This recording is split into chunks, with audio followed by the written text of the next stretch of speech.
To begin on the topic of crime, the crime rates were one of the main reasons this bill was announced.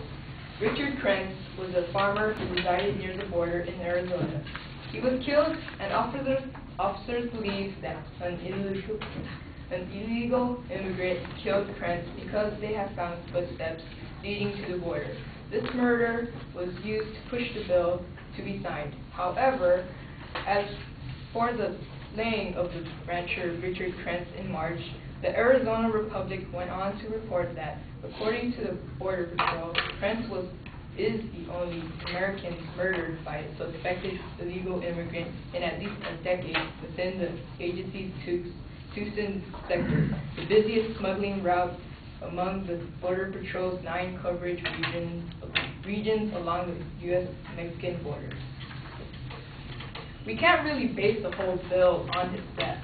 Because the route Krentz was living on was the busiest smuggling route for immigrants, one would expect an immigrant to go through the route, and Krentz was just happened to be there at the right place at the wrong time.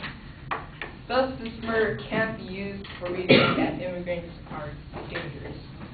It's gangs that smuggle people and drugs and that sometimes settle scores among themselves by murdering and kidnapping. Most of those involved are of Mexican origin, which is why the Obama administration is sending 1,200 National Guard troops to the southwest to get more boots on the ground near the border. But nobody's going to be manning the Great Wall of Arizona. The troop deployment, along with a request for $500 million in new funding, aims at building what the Office of Democratic Republic Gabrielle Giffords describes as a multi-layered effort to target illicit networks trafficking in people, drugs, illegal weapons, and money.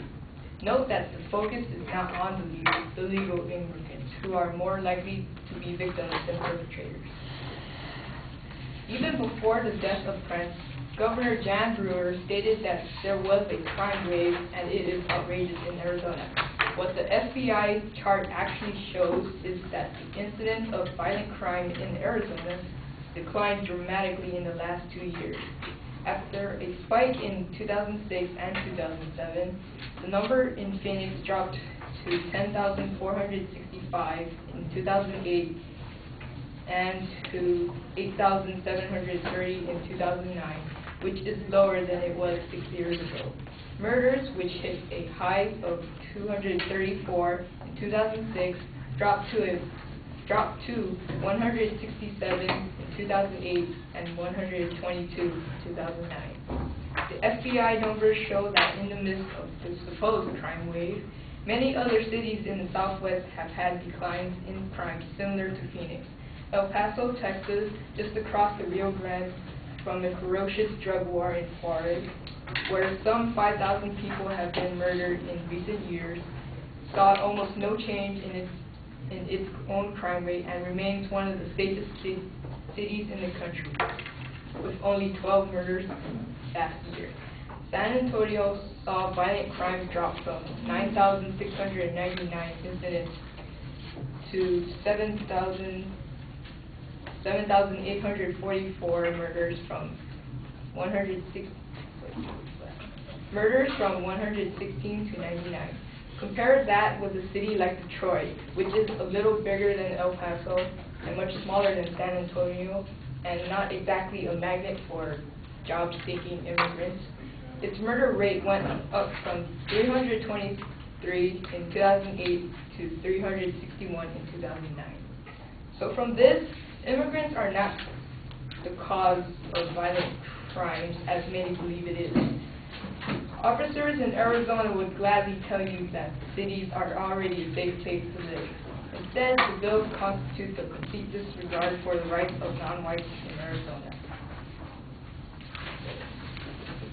The bill is so vague that it encourages investigation and arrest of people who essentially have done nothing wrong but because of their racial profile, said Stacey Sniven, an attorney for the Los Angeles-based group. Police Chief William made. It says from a community relations and crimes perspective, the law just doesn't make sense. He says the years we have taken to build a relationship would be shattered. That relationship would go back to the dark ages because no one in the community would want to come forward and interact with police whatsoever.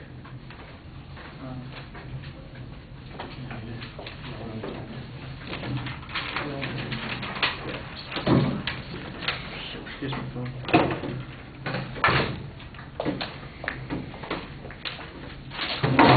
Oh, yes.